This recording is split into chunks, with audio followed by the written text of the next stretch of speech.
we're going to look at a 10 marker then for the politics of the late Republic paper.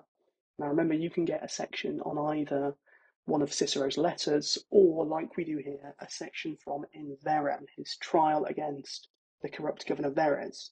And our question is, explain how convincing Cicero is in presenting the importance of this trial in source A.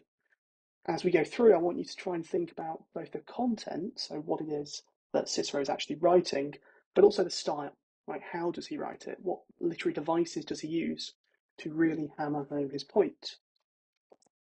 So firstly, Cicero makes the trial feel politically important and public.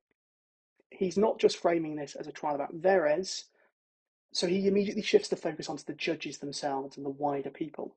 He says, you will be judging the defendant and the Roman people will be judging you. So he's putting the jury under pressure.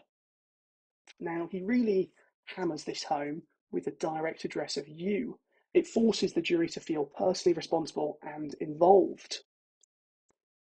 He also backs this up with another quote, so he reinforces it with whether very guilty and very rich men. Here, Cicero questions whether anyone rich and powerful can be convicted if judges protect their own. And he uses some loaded epithets here, very guilty, very rich, which exaggerates both Verres' wealth and guilt and forces the jury to confront their own elite corruption.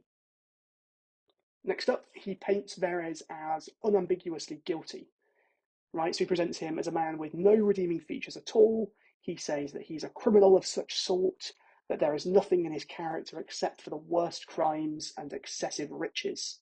Now, this absolute statement makes the trial appear morally simple. The defendant is completely corrupt. The hyperbole, nothing to accept, creates a sense of total and moral rot, leaving no room for nuance. He also says as well, no other opinion of him will be held except that which is most shameful. So even if the jury acquits him, his reputation will remain appalling. Similarly, he says, such numerous and terrible vices will not be seen to be lessened by influence, by family. Let me continue. It cuts off all possible defences, so even partial virtue for Verres is ruled out. He must be guilty. Now, this is quite a nice bit. As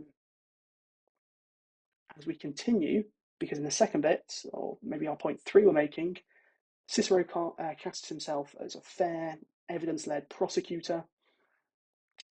He insists that he will let facts speak. He says, I will bring forward matters so well known, so well supported by witnesses, so important and so evident. So he's promising an objective and detailed prosecution, which enhances his credibility as a serious lawyer, not just a showman. Well, how does he do that in this bit? He uses a syndeton, okay, this rapid list without conjunctions to give momentum, which reinforces the weight of the evidence. He uses some repetition, okay, the so, which creates some rhythm. The tetracolon, right, the 4 parallel clauses build scale and authority as well. Next up then, Cicero, he says nobody will try to use his influence to obtain from you the acquittal of this man. So he implies that the case is so open and shut, even Verres' allies themselves wouldn't dare intervene. Now, in this bit as well, he avoids using his name. He doesn't say the acquittal of Verres, he says the acquittal of this man.